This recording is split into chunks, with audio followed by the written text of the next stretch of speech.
సౌర వెలుగులు పంచాల్సిన ఆ ప్లాంట్ వైసీపీ సర్కార్ నిర్లక్ష్యానికి మూలకు చేరింది. కోట్ల వ్యయంతో నిర్మించిన ప్రాజెక్ట్ కనీస నిర్వహణ దూరమై శిథిలావస్థకు చేరింది. దక్షిణ భారతదేశంలోనే తొలిసారిగా పంటకాలువపై నిర్మించిన సోలార్ ప్లాంట్లు అలంకారప్రాయంగా మారింది. ఖరీదైన పరికరాలు పాడైపోతున్నాయి. పశ్చిమ గోదావరి జిల్లా భీమవరం మండలం డేగాపురంలోని లోసరి పంట కాలువపై 1 మెగావాట్ సామర్థ్యంతో సంప్రదాయేతర ఇంధన వనరుల సంస్థ సోలార్ విద్యుత్ కేంద్రం నిర్మించింది.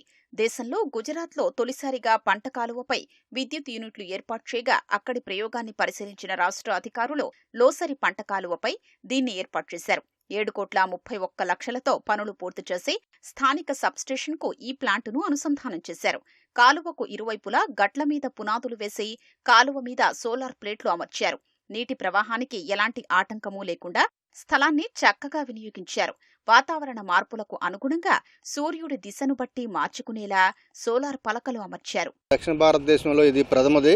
గత టీడీపీ ప్రభుత్వ హయాంలో 3,000 వరకు యూనిట్లు ఉత్పత్తి చేసేది. వైసీపీ ప్రభుత్వం వచ్చాక దీన్ని పూర్తిగా నిర్లక్ష్యం చేసి ఎందుకు పనికి రాకుండా చేసింది. ఈ ప్రభుత్వమైనా దీని మీద దృష్టి సారించి దీన్ని అమల్లోకి తీసుకొస్తారని ఆశిస్తున్నాను. పరిసర ప్రాంతాల ప్రజలకు అందుబాటులో ఉండేది. దీన్ని కానీ మళ్ళీ మనకి అందుబాటులో తీసుకొస్తే ఈ యొక్క పరిసర ప్రాంతాలకి విద్యుత్ అనేది మనకి ఆటంకం లేకుండా ఎటువంటి ఇబ్బందులు లేకుండా దీనికి బాగుంటుందని నా యొక్క అభిప్రాయం అండి. 2014-2019లో 1.5 కిలోమీటర్ మేర పూర్తిగా కేంద్ర ప్రభుత్వ నిధులతో దీన్ని రూపొందించారు. ఇందులో మొత్తం 3,360 సౌర ఫలకాల్ని 240 వరుసల్లో అమర్చారు. దీని ద్వారా అప్పట్లో రోజు 3,500 యూనిట్ల విద్యుత్ ఉత్పత్తి అయ్యేది. వైసీపీ హయాంలో దీని నిర్వహణను పట్టించుకోకపోవడంతో బ్రేకర్లో సమస్య తలెత్తి విద్యుత్ ఉత్పత్తి నిలిచిపోయింది. నిర్వహణ సంస్థ కూడా దాన్ని పరిష్కరించకుండా వదిలేయడంతో కాలువకు ఇరువైపులా పొదలు, చెట్లు పెరిగిపోయాయి. వాటి కొమ్మలు ఫలకాల మీదకు చేరి విద్యుత్ ఉత్పత్తికి అడ్డంకిగా మారాయి. రోజుకి 3,000 యూనిట్లు చొప్పున సమీప గ్రామాలకి కరెంట్ని సప్లై చేసేవారు.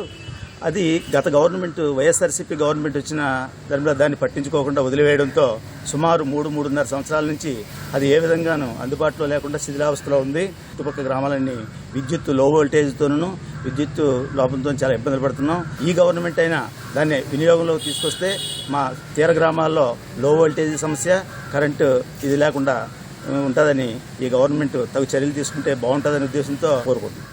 ఏడాదికి 15 లక్షల యూనిట్లు ఉత్పత్తి అయ్యేలా సౌర ఫలకలు కంట్రోల్ రూమ్ నిర్మించారు. యూనిట్కు ₹7 చొప్పున నెడ్క్యాప్, ట్రాన్స్కోకు విక్రయించేలా అప్పట్లో ఒప్పందం చేసుకున్నారు.